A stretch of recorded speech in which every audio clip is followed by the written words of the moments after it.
Thank you. So here's a little issue we have in America today.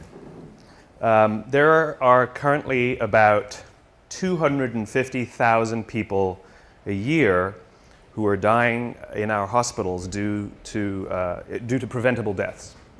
And I'm not talking about negligence, I'm talking about little accidents, right? I'm talking about the doctor in the morning not properly briefing the doctor for the evening. You know, I'm talking about things that we can't sue anybody. There's nothing that we can see that's wrong. But there's 250,000 preventable deaths every year. That's about 20 747s going down every single week. That's what's the equivalent to. And the confusing thing is that we have the best doctors in the world. We have the most advanced technology in the world. Some of the medical equipment we have is the best in the world. The medicines we have are the best in the world. So you start asking yourselves, why are these things happening? And the reason is not because of any of those things. The reasons are actually something vastly more simple. It's something very, very human. 5% of hospital administrators are doctors. Most of them are number crunchers. Hospitals are run like businesses. Hospitals are run by the numbers. And the problem isn't the people who are giving the care. They're very highly trained. The problem is the way those people are cared for. Because what we've done is we've created cultures in hospitals where the people who are doing the caring aren't cared for. And so all of these little preventable deaths are happening because they don't feel like they're a part of anything. They're just doing their jobs and they don't get along that well. And there's not a lot of camaraderie. And the impact is death, right? Now I use this example because it's exaggerated because the impact is so powerful. But the problem is the same in our own companies, right? Which is we come to work and we're told you must care for your clients, you must care for your customers, you must make them the focus of all you do, and yet why aren't the people who are managing us from the top caring about us? So yes, in a hospital the impact is worse, but the impact that we're having on the outside world is just as bad. In other words, we're not working at our best. We don't care for the things we're doing. We're not helping each other is the most important part. And the residual impact is that we are unfulfilled by the work that we do. And when we're unfulfilled by the work that we do, we focus on the details. And when we focus on the details, we retract from each other. When we retract from each other, we feel lonely. And when we feel lonely, cancer goes up, heart disease goes up, diabetes goes up. In other words, by going to work, we're killing ourselves. Literally. There's another study that was released not that long ago that says that parents who work late, the negative impact that it has on their children is little to none. They may feel guilty as parents, but the negative impact that it has on the raising of their children is little to none. However, parents who come home from jobs they hate or don't love, their kids are more likely to be bullies at school. And now you think about the bullying epidemic we have in America, right? Where there's this disturbing number of young children who are killing themselves, suicides, because of bullies. The problem is not the schools. And the problem isn't even the parenting. The problem is the jobs the parents have. This is the importance and this is the power of the work that we do and the places we go to work, right?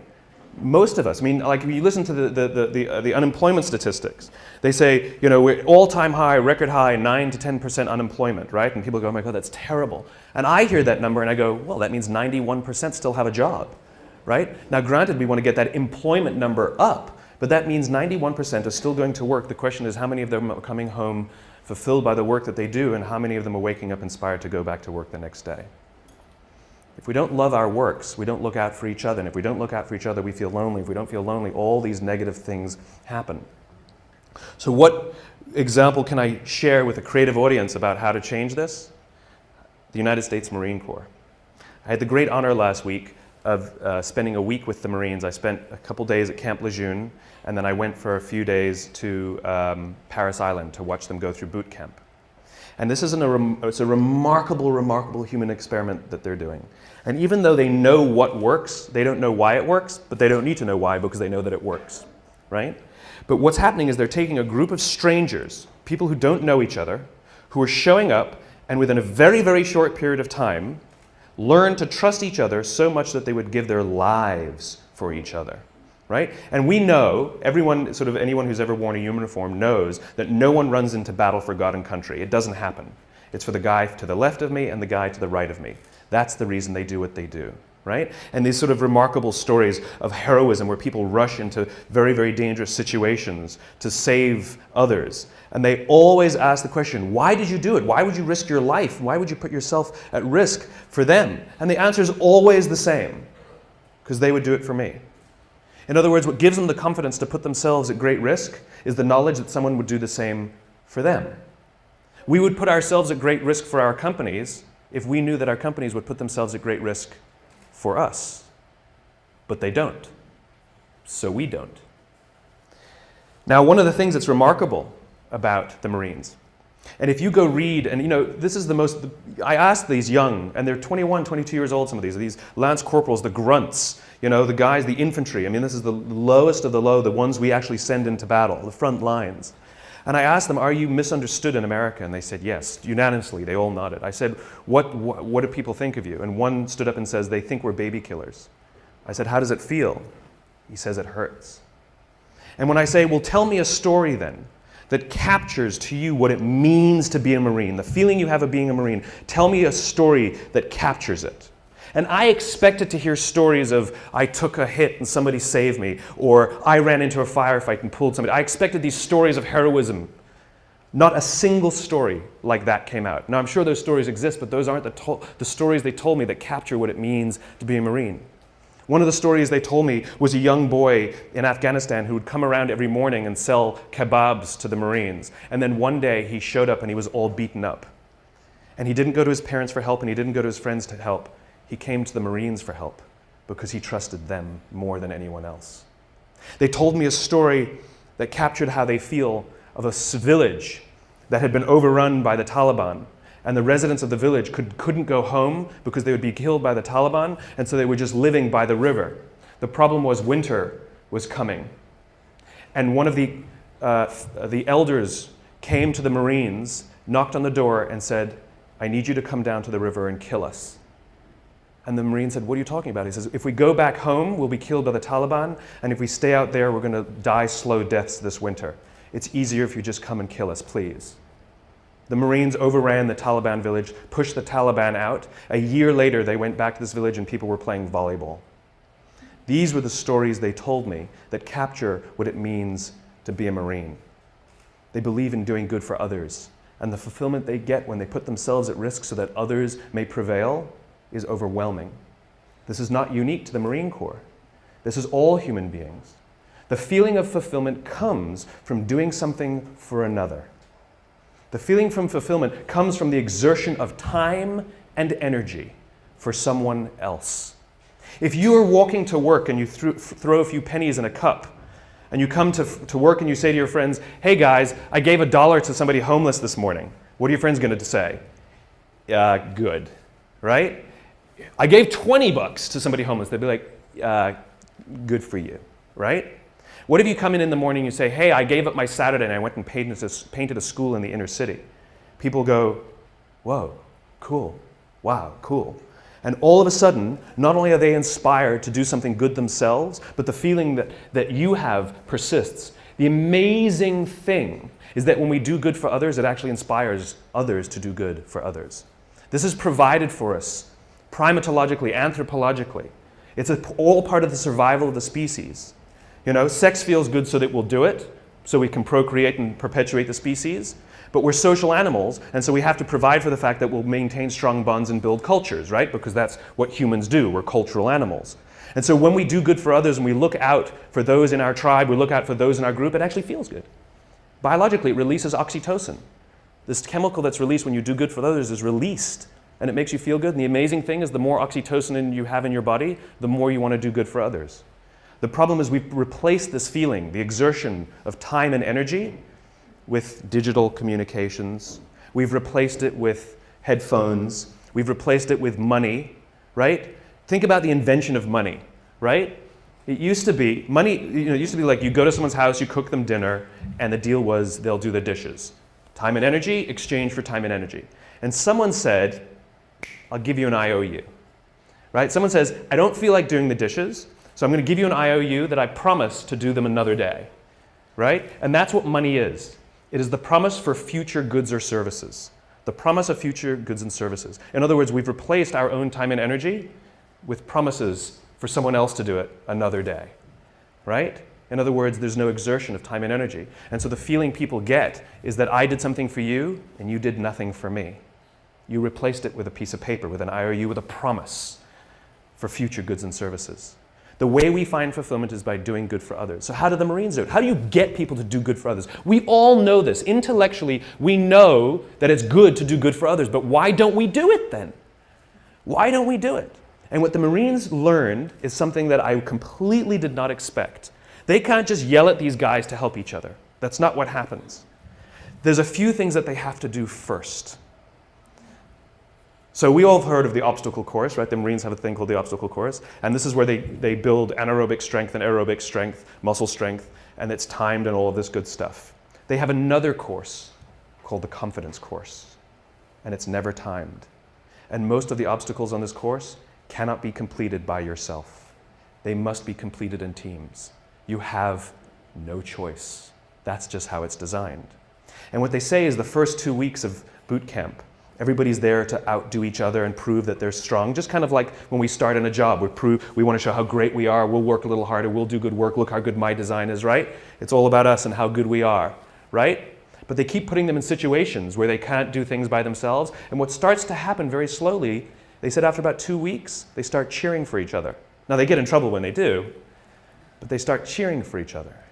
And then before too long, you see them organically start helping each other. And what happens is if there's one person who's weak and refuses to help the others, or even if there's one person who's strong, who's, I was the star college athlete, and they get to the end of every obstacle and they just stand there and wait for everybody to finish and they don't help each other, what starts to happen is organically the group starts to ostracize that person. Organically, they get ostracized until they learn that the only way that they will get through this thing, the only way they will survive boot camp, is if they ask for help because they have no option. The problem is, no one will help them until they're willing to help another. It's the deal we have to make. It's called vulnerability and risk. We have to take the risk to make ourselves vulnerable. Yes, you might do something for someone else and they may not do something back for you. That's the risk you run. That's the risk you run. It's not about giving everything to them and sort of huge, big, overwhelming risk. It's about little things and little things. It's like going on a date, right? It's like if I went on a date with somebody, and I came home and I said, after one date, I said, I'm marrying her. And people are like, what are you, nuts? I'd be like, I'm in love. They're like, but this is crazy. I'm like, I know, I'm in love, She feels the same way. We both know it's nuts, right? Now you know that you're going to be like, go on a couple more dates, right? We know instinctively that the strong bond that needs to be created first takes more than a week, right? We know that, right? But if I've been dating somebody for 7 years and we haven't, married, you'd be like, dude, what is wrong, right? In other words, we know that it takes more than 7 days and we know that it takes less than 7 years. The problem is, we don't know how long it takes. It's somewhere in the middle. All human bonds are the same. Like when you show up at work, when you show up for the first time, when you're new, don't expect that people will look out for you and they won't expect you to look out for them in 7 days. It won't happen. But if you've been working at a job for a few years and you don't have the absolute confidence that if you turn your back, you will not get stabbed, you can rely on somebody, you can give them something, nothing will go wrong, you will share the credit, no one will throw you under the bus. If you don't have that in a few years, something's wrong. Something's wrong. I don't know how long it takes, but I know that's more than a week and I know it's less than 7 years. And the Marines fundamentally understand that before anyone is willing to put themselves out for another, they have to have self-confidence. Real self-confidence. You have to be confident in yourself and your own ability before you're willing to help another. If you're insecure at all about your own ability, it's sort of a paradox, right? How can I overcome my confidence, my self-confidence? And we all have ego issues at all times, we all do, right? But if I'm not confident in myself, I won't help another. It's a paradox because then we need someone to look out for us before we're willing to help our peers, right? This is what management is supposed to do. The drill instructors, the school, they are there, our parents, they are there for one reason and one reason only, to help us feel strong and good about ourselves. But look at the way we talk to each other. Look, a budget's been cut. And so what do you get told? I need you guys to do more with less. Right? That's what we're told. Hey guys, I need you guys to do more with less. That's what we're told by our clients, by our bosses, by our parents. This is what we're told, right? That's like your parents telling you when you're young, I know you're stupid, figure it out. Right? You're not as smart as the other kids. What do you want me to do? Right? It's the exact same thing. I need you to do more with less. Right? What we need to be telling people is, I need you to do more with what you have. Right? You have capacity, you have strength, you have talent, you have ability. I need you to do more with what you have. We don't celebrate what we've got. We criticize for what we don't have. This is the responsibility of management, to take us under their wing and help us understand our own value to ourselves. Close your eyes and think back to high school. And think of that one teacher who took you under their wing and cared for you and looked after you and helped you realize that you are capable of more than you thought you were. And you probably are the person you are today in some part because of that person, right? Do you have that name? What's the name? Tell me the name. Tell me the name of the teacher. Okay, give me the name. Okay, I can point to anybody and you can tell me that name. Now tell me the names of all the other teachers you had that day. Can't remember them, can you? This is the power of those who teach us confidence. We will literally carry their names around with us for the rest of our lives. Wouldn't you want to be that person? Wouldn't you want to be the person that 20 years from now, 30 years from now, 40 years from now, I can do this exercise with somebody and they will tell me your name? This is the power of helping others realize their own strengths. This is what management and leadership is supposed to be doing. They're supposed to be caring for us and helping us realize our own value. And by the way, if you have anybody who reports to you or works for you, your responsibility is not to make them meet the deadline. Your responsibility is not to make sure that they do as you say. Your responsibility is to make sure that they understand their own strengths, their own value, and that they are way, way more talented than they think they are. And the only way they will learn that is if you put them in situations in which they can fail. And you hold them and you support them and you give them talent and you give them skills and you give them education and you watch their backs, and if they fall over you encourage them to get back up, and if they fall over you encourage them to get back up, and if they fall over you encourage them to get back up until they figure it out themselves. It's called confidence. It's your responsibility to help others find it, and it's others' responsibility to help you find yours. And the amazing thing is, as soon as you start feeling confident in your own ability, you naturally help each other. That's what happens. It's called trust. In the military, they give medals to people who are willing to sacrifice themselves so that others may gain. In business, we are willing to give bonuses to people who will sacrifice others so that we may gain. We have it backwards. And then we complain about how we don't love our jobs, and we complain about how the work is suffering, and we complain about how budgets are being cut, and we complain, and the first thing we do is blame each other and become more selfish and worry about my pay and my benefits and my this. And this is what happens. When we are unfulfilled, we look at the metrics and we say they're not good enough. When we are fulfilled, we don't care about the metrics. This is why when you have a job you love and you get a call that says, I'll offer you tons more money and great benefits, you're like, I'm not interested, I'm not interested, I'm not interested. I'm very happy here, but we'll give you more. That's not the reason I'm here. I'm here because I love it.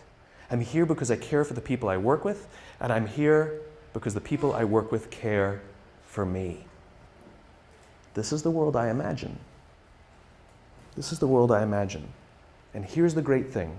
If you take little risks, I'm not talking about big things, little things. If you start doing little things for each other, the amazing anthropological response is other people will start doing little things for others too. I was walking down the street 2 days ago, and a guy's backpack was open and a whole bunch of paper fell out as he was walking down the street. And I happened to be behind him, and so my friend and I just we were in mid-conversation, and in mid-conversation, we never even stopped talking. We just bent down, sort of helped him gather his papers, hand them back to him, sort of pointed out that his book bag was, his backpack was unzipped, and he said thanks, and we walked on. It was like no big deal, right? We get to the end of the street, and we stand we're waiting to cross the street. We're still talking, we haven't stopped talking. And the guy in front of us turns to us and says, I saw you help that guy. That was really cool. But here's what's great about that. The guy will go do something for someone else simply because he saw us bend down and pick up paper for someone else. He will actually go do something for someone else because of it. Right? He won't give to charity because he sees me put $1 in a cup. But he will actually help someone because he saw someone also help someone. Little things. Hold a door open for someone. Say thank you to the person who holds the door open for you. Smile to the barista. Little things. Put your foot in the subway when the door is closing so someone who's running will make it. Hit the open at the elevator. Don't go...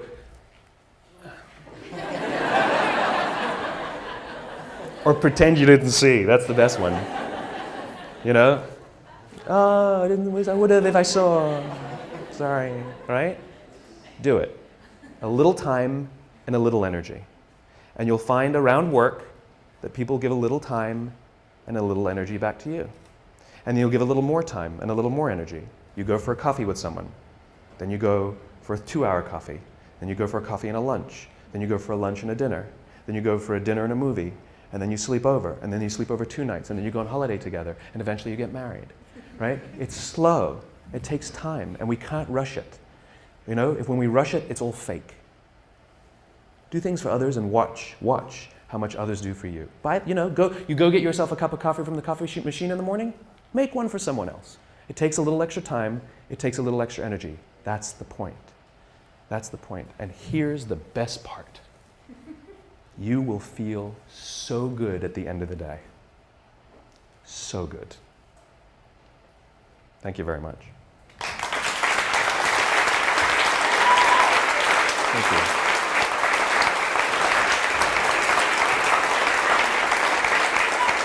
Thank you.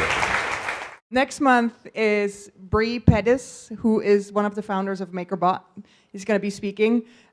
Seriously excited. And the funny thing is, I ran into him about 4 weeks ago on a playground. And I saw him sitting there. I've never met him, but I recognized him from videos that I've watched about MakerBot.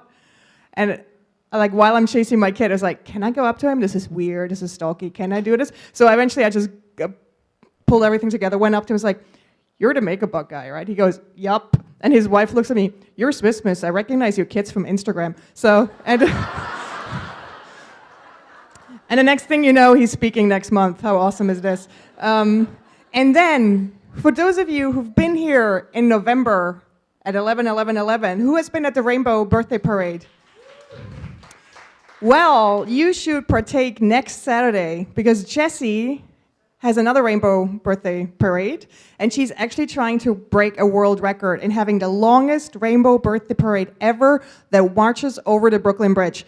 And there's a ginormous marching band going to be here, and Chris, who's our audio-video guy, he's actually in that band. It's called the, now I'm blanking on it. The Hungry March Band, yes, I can't believe, I've just blanked on it. So if you want to partake in this, you should. It's so much fun. You need to dress in one color. We're going to line up monochromatically, rainbow style, and march. So, and you have to sign up at the largest rainbowparade.eventbrite.com. Please come. It's super fun. Bring your kids if you have kids. That's it. See you next month, I hope. Thank you for coming out, and thank you again, Simon.